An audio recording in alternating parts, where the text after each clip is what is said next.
Sortir de sa bulle, partager, c'est maintenant ou jamais, ça peut faire des émules, qui sait.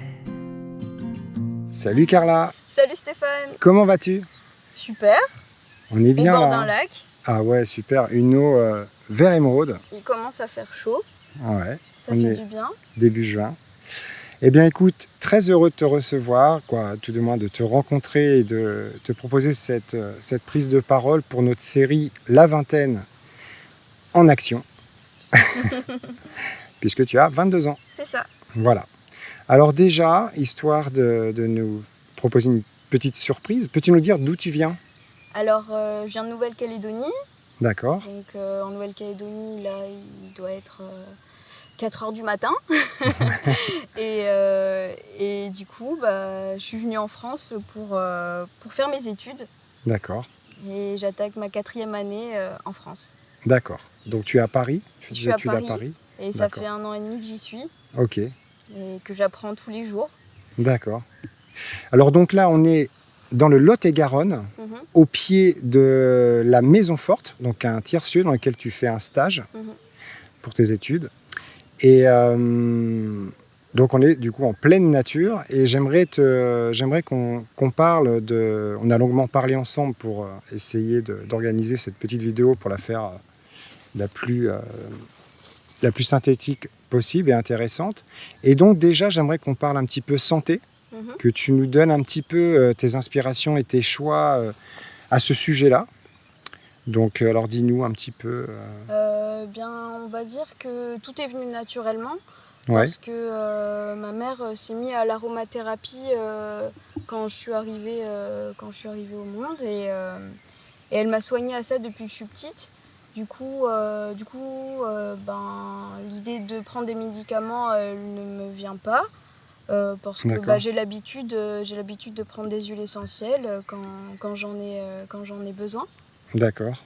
Donc ça, c'est vrai que l'aromathérapie, ça nécessite quand même de la prudence parce que c'est des huiles qui sont très fortes, donc qui nécessitent vraiment un véritable apprentissage.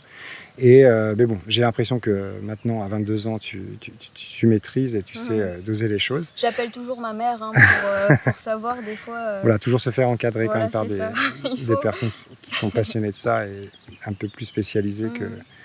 Voilà, donc ça c'est très chouette. Ensuite, sur le plan de ton régime alimentaire, alors depuis quelques temps, ou tu vas nous dire depuis combien de temps, donc tu pratiques des jeûnes occasionnels? On va dire que ça fait 2 ans que j'expérimente. D'accord. Et ça c'est grâce à un ami qui doit avoir mon âge. Et ouais. En fait il m'a dit « Carla, allez viens, je t'embarque, viens on fait des jeûnes ensemble ». Et je dis « mais t'es complètement fou, moi j'ai faim, j'aime manger, j'aime la nourriture, il y en a partout autour de moi, c'est pas possible ».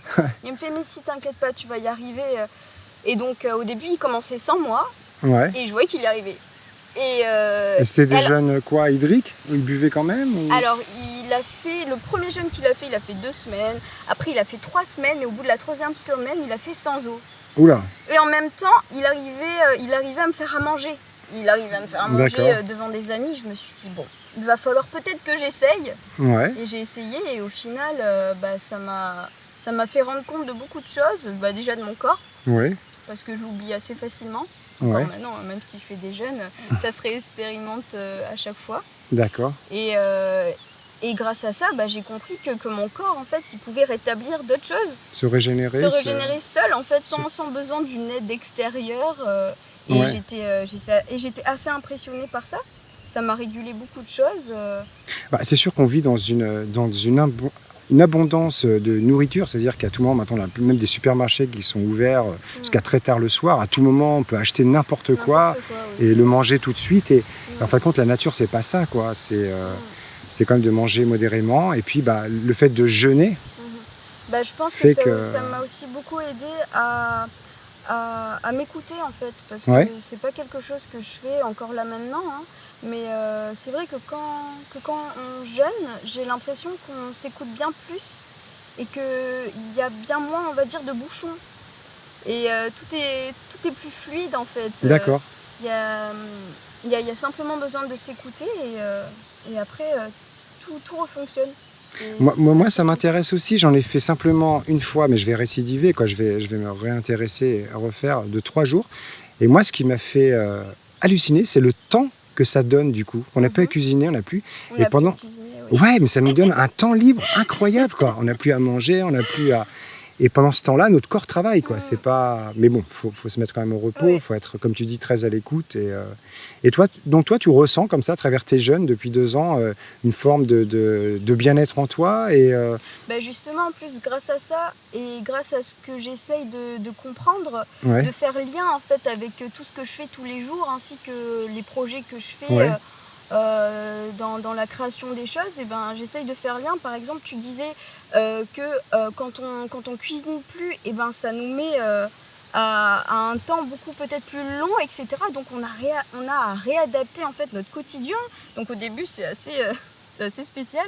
Et après tu te dis mais je gagne du temps et limite je suis bien plus performante en fait dans ce que je fais. Je peux même réussir des fois à faire du sport, alors que déjà je fais pas beaucoup de sport.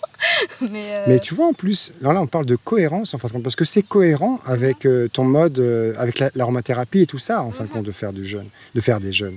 C'est, en fin de compte, indirectement, je pense que tu en es consciente, mais ça, de jeûner ou de soigner son alimentation, ça va avec cette idée d'aromathérapie ou de médecine naturelle. Voilà. Donc, de prendre le temps. De prendre le temps, parce que moi par exemple quand je fais pas de jeûne, je peux manger très vite et ne pas écouter en fait ce que me donnent en fait les ingrédients, parce qu'on le sait, les ingrédients ça nous donne des nutriments, ça nous fait du bien et justement grâce au jeûne ça permet de réassimiler même les goûts et les odeurs. Je comprends. C'est assez fou. Et on va dire que c'est la même chose avec l'aromathérapie, parce que l'aromathérapie t'accompagne en fait. Elle fait le travail avec toi. Mais bien sûr. Mais la médecine naturelle, c'est ça. C'est pas... je fais un parallèle avec l'allopathie qui va venir quelque part chimiquement remplacer ou faire le travail de ton immunité. Là, c'est un accompagnement naturel par les plantes. Et d'accord, là, je te rejoins pleinement. Et donc, alors maintenant, sur tes études, donc alors, quel est ton diplôme que tu prépares ? Alors, du coup, je prépare un diplôme en DNMAD, spécialisation objet, donc c'est du design objet. Design objet, Et j'en suis venue là parce que au lycée du coup en Nouvelle-Calédonie, j'étais en littéraire option art. Et je trouvais que j'arrivais vraiment à m'exprimer grâce à ce que je faisais avec mes mains.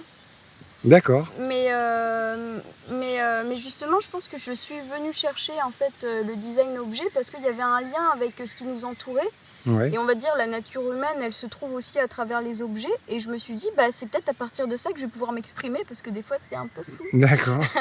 Et du coup, peut-être grâce à un autre langage qui est celui de l'objet et celui de même de la nature, parce que on va dire que, personnellement, je trouve que peut-être les objets, c'est c'est la continuité en fait de la création de ce qu'il y a autour de moi là. D'accord. Et tout à l'heure, tu nous parlais donc de ton ressenti par rapport à la ville. Et ce parallèle avec la campagne ou la nature dans laquelle on se trouve. C'est marrant que tu me parles de ça, parce que hier justement, je me promenais justement autour du lac et je me disais mais en fait, je sais pas si ce qu'il y a autour de moi là, on a besoin de faire quelque chose là. Qu'est-ce qu'on a besoin de plus, puisqu'il y a déjà tout. Et je me dis mais en fait, c'est peut-être pas à la campagne, dans la forêt, où il faut faire des choses, où il faut continuer à créer des objets parce qu'on a besoin de s'asseoir. La nature se suffit. Voilà, et je me dis, mais en fait, c'est peut-être en ville, donc c'est la jungle humaine, on va dire, comme on dit, où c'est là où il faut peut-être réintégrer des choses, réintégrer un partage ou un langage avec le vivant. En tous les cas, moi j'avais lu une étude il y a quelques temps sur notre comportement dans les villes. C'est-à-dire que nous, en tant que citadins, quand on est dans une ville, notre cerveau est tout le temps sollicité pour nous vendre de la publicité, pour nous dire de traverser la route ou de ne pas traverser, on voit les lampadaires, tout de suite on pense technologie. Donc notre cerveau est tout le temps sollicité par la technologie, par tous ces objets artificiels qui sont là pour notre confort, ou pour notre orientation, ou pour nous inciter à consommer. Et qu'à l'inverse, quand on va venir, par exemple, se balader autour d'un lac comme ça, eh bien, notre cerveau ne va pas être sollicité, il va plus être en contemplation plutôt qu'en sollicitation. En fin de compte, on va plutôt contempler et en fin de compte, c'est le jour et la nuit. Parce que là... J'ai eu une image justement de ça, de la différence entre la campagne et la ville, ouais.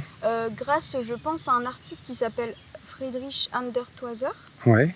Et en fait, cet homme-là, il arrivait à dessiner la campagne et la ville, mais de façon harmonieuse. D'accord. Et du coup, fusionnel. Ouais. Et en fait, moi, du coup, j'avais vu en fait comme si les villes bouchaient en fait la respiration et même l'air, le vent, alors qu'ici, tout est fait justement grâce à ce que tout le monde en fait intercepte la lumière du soleil, le vent, etc. Ce qu'il n'y a peut-être plus ou pas assez dans les villes. Ouais. Et c'est pour ça qu'il y a comme un bouchon, comme un bouchon de vin bloqué dans cet espace-là qui a besoin peut-être de plus d'air. Eh bien écoute, qu'est-ce que merci beaucoup à toi, c'est très intéressant, c'est une belle analyse. Qu'est-ce que tu voudrais conclure par quoi sur cette vidéo Déjà, merci beaucoup de me donner la parole.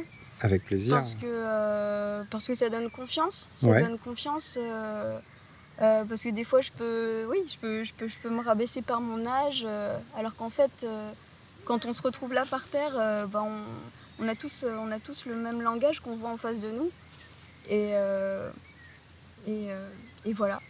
J'ai espoir grâce à ces lieux là où je suis, par exemple à la Maison Forte, qui me permet de m'exprimer sans avoir des multiples langages pour en fait dire la même chose. Et c'est ce lien que j'arrive à recréer dans la nature. Même si j'oublie des fois. Eh bien bravo. Donc on met le lien du site internet de la Maison Forte en description de la vidéo. Et merci beaucoup pour ton entretien et à très bientôt. Merci. Salut.